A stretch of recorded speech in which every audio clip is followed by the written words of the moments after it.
The film started with two men and women who appeared very scared as they were being hunted. They reached a dead end during their escape when they found the door that could have saved them was locked, and what occurred next was unknown. The scene transitions to another bunker, Colony 7, which presents a threatening environment due to the cold temperature and disease outbreaks. There's been a recent rapid spread of the flu virus resulting in the death of 2 individuals in just 1 week. On that day, they were going to kill a sick man. As the amount of medicine was low, everyone with contagious illnesses would be kept separate. If they didn't get better, they would be put to death. The ill had a choice. They could either be shot or exiled. Hall, who was about to be executed, kept begging Mason to let him go back to quarantine and get treatment. Unfortunately, Mason didn't have a chance to give Hall a warning. Mason and Sam argued about the rules. Sam believed that Mason's actions broke them, but Mason thought he was defending the colonists. He had no choice but to shoot him immediately. Sam believed that Mason's actions broke them, but Mason thought he was defending the colonists. This took place in the world of 2045, covered in ice and snow after a disaster. Since then, the people who were lucky enough to survive discovered a place where they could stay during the cold and where they could endure hunger. Along with humans, there were also animals and seeds for plants. Everything was set for a better life to come. At times, people mentioned a place named Heaven with blue skies and birds everywhere. However, they all knew it was just a story, and humans continued hibernating like in the bleak days before. Today, something very concerning was even more serious than the disease outbreak, and that was division. This was demonstrated by Mason, who showed that he was willing to kill Hall, who has the right to live in isolation, for the sake of maintaining food supplies. Mason also had the audacity to challenge Briggs, his colleague and the colony leader, despite his position of service. One day, Cooper, a communication officer, informed everyone that they had received an emergency message from Colony 5 an hour ago. However, surprisingly, there had been no response from Colony 5 until now. This may have been because of communication issues, as Colony 5 was undergoing repairs 7 days ago. Briggs, who was understandably concerned, called for a meeting with all the residents to discuss the situation. At first, Briggs discussed the situation and the necessary measures, even though they couldn't send supplies due to shortages. Nevertheless, Colony 7 should send individuals to assess Colony 5. Briggs recognized the fear of the inhabitants who thought remaining in the bunker was the best choice. However, Briggs couldn't remain silent because both colonies agreed to support each other during adverse occasions. Graydon, a courageous young man, offered to go with Briggs. Then Sam joined and the team was complete. Dexter's wife suddenly developed a cough. It was confirmed that Dexter and his wife were sick, just as Sam had guessed. The couple were quarantined, and Briggs warned Mason not to take any actions without his knowledge. Sam was constantly anxious and even had nightmares. One dream made him fondly remember his youth when he was stranded alone in a snowstorm. Luckily, Sam had a wonderful partner who always supported him. Her name was Kai, and she was also a confidant of Briggs. The following day, Sam, Briggs, and Graydon embarked on their journey through the snow-covered terrain to reach Colony 5. It had been an extended period since the Earth had frozen to this extent, and they could no longer recall how warm the sun felt for so long. Although tales from their parents' past accompanied them as they grew up, avaricious humans who attempted to manipulate the weather created the current conditions where snow falls incessantly. The weather control machine was in front of Sam at last, and he had never been this close to it before. Lots of people wished that it would work and fix everything, but it was just a reminder of human arrogance. They'd wanted to be like gods and failed. Their path was blocked by a ruined bridge. A man's dead body lay next to his car, which had some frozen bodies inside. It seemed possible that the family had taken their own lives, but it was unclear what prompted this. As darkness set in, Briggs and his companions chose to rest in the remains of the helicopter. Graydon was thrilled, having only ever glimpsed it in photographs before. Following Cooper's account, Briggs urged Sam to describe how he had previously become lost in a snowstorm. Sam's family lived with the advance party earlier. As their food supply ended, they had to replace it with horse and dog meat. The adult men, including Sam's father, left to seek help and food, but none returned. Hence, Sam, his mother and sister left too. During the storm, Sam got separated from the family, but Briggs found him fortunately. But it was unfortunate that no one knew the fate of Sam's mother and sister. That's why Sam respected Briggs so much. The next day, they arrived at Colony 5.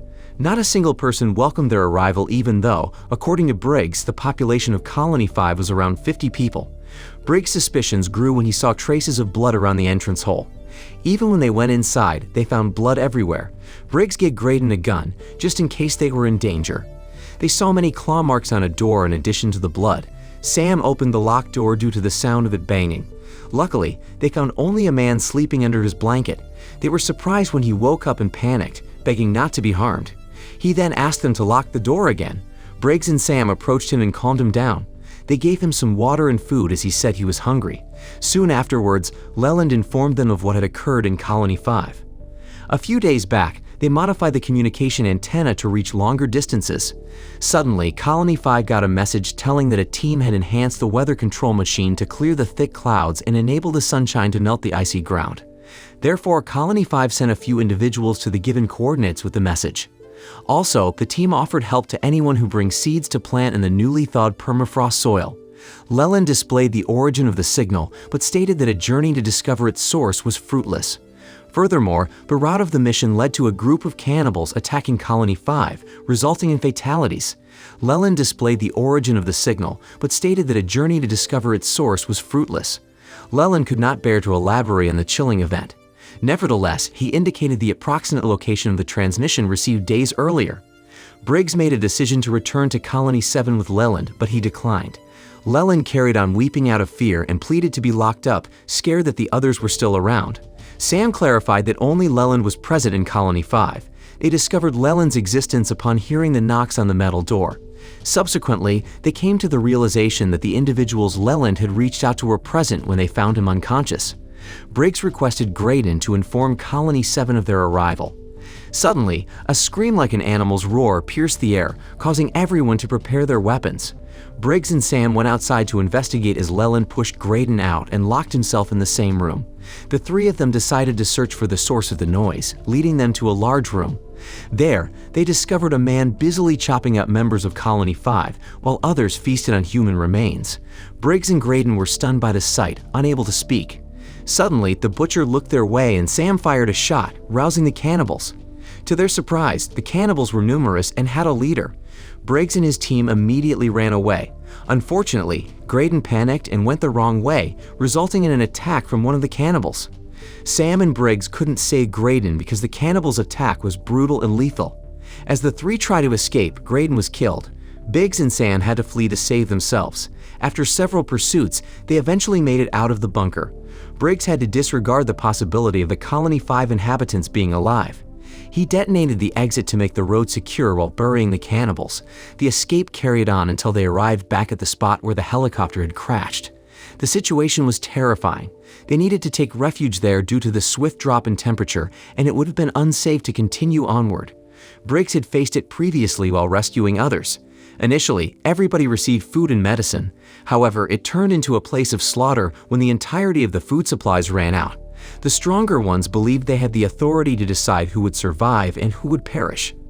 Later, the weather warmed up and Briggs and Sam got ready to proceed to Colony 7.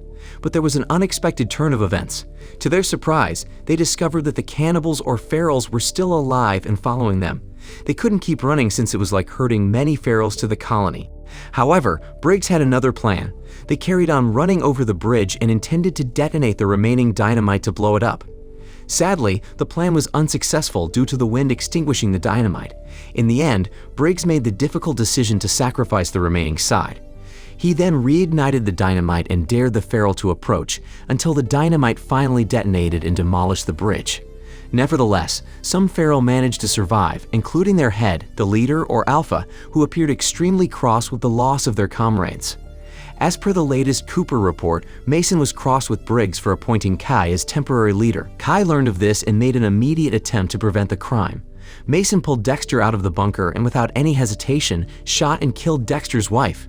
Mason was eager to break the ban again as Kai showed poor leadership. However, the woman was interrupted as Sam, who was dying, arrived.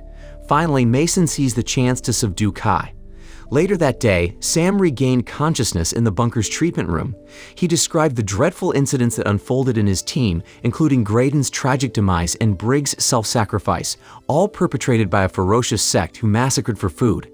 Additionally, Sam shared news about a place that cleared heavy cloud cover in the sky, allowing the sun's rays to melt ice. Unfortunately, Mason did not trust Sam and believed that he had a mental illness.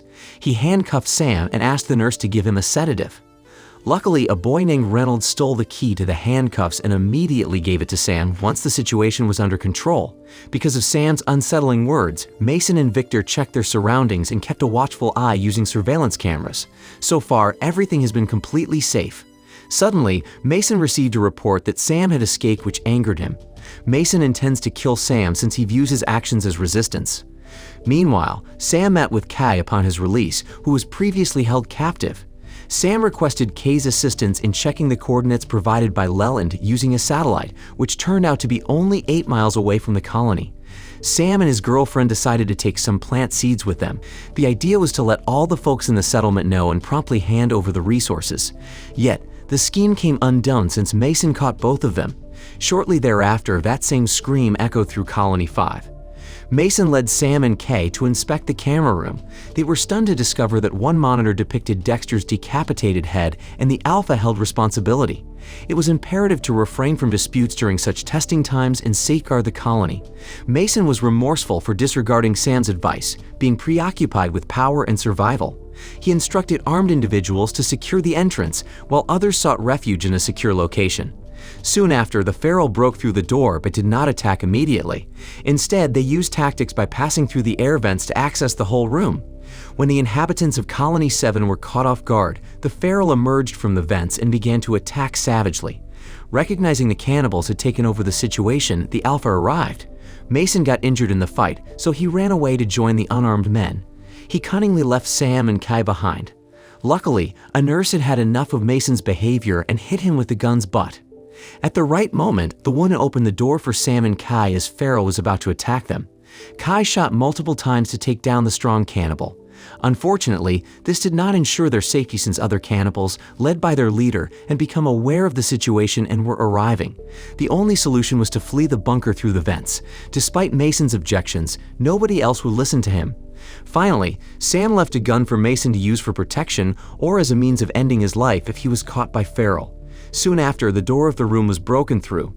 Due to their large number, Mason was unable to use the gun to eliminate them, especially after witnessing the cannibals who continued to rise despite receiving multiple shots from Kai. Finally, Mason decided to shoot the gas cylinder, causing an explosion that killed all the ferals except the Alpha, who escaped through the ventilation. Apparently, they were still inside the vents, and escaping would have put Kai and the other residents in danger. So Sam attacked Alpha with his bare hands, and there was a fierce fight. Alpha was powerful, and Sam was beaten with so many punches that he nearly gave up. Sam asked why Feral was doing that, even though he already had enough food for his people in Colony 5. Alpha said he wanted more, but was caught off guard. Sam attacked Alpha with a butcher knife and beat him with an iron pipe, causing severe head injuries and bleeding. Surprisingly, Alpha remained tough and continued to attack Sam despite the injuries. To ensure Alpha was dead, Sam used bone cutters to cut off his head. Sam felt really sorry about what had happened because the only place of safety that Briggs had protected had burned down. At the end of the film, Sam was seen climbing up to join Kai and the other people. They had nowhere else to go and were hoping to find the warm place that Leland had mentioned. Their last hope was to bring some seeds that represented hope for all of mankind. People were used to following their own rules, even if that meant life or death. But like a structure made from rules, it could crumble at any moment and be supplanted by new ones. Now only one rule remained, and it was the most important of all: survival. Would Sam and his group reach warmth without mishap? So, what did you think of this movie? Leave it in the comments below, and if you liked the video, please like and subscribe for more movie recaps. See you in the next video.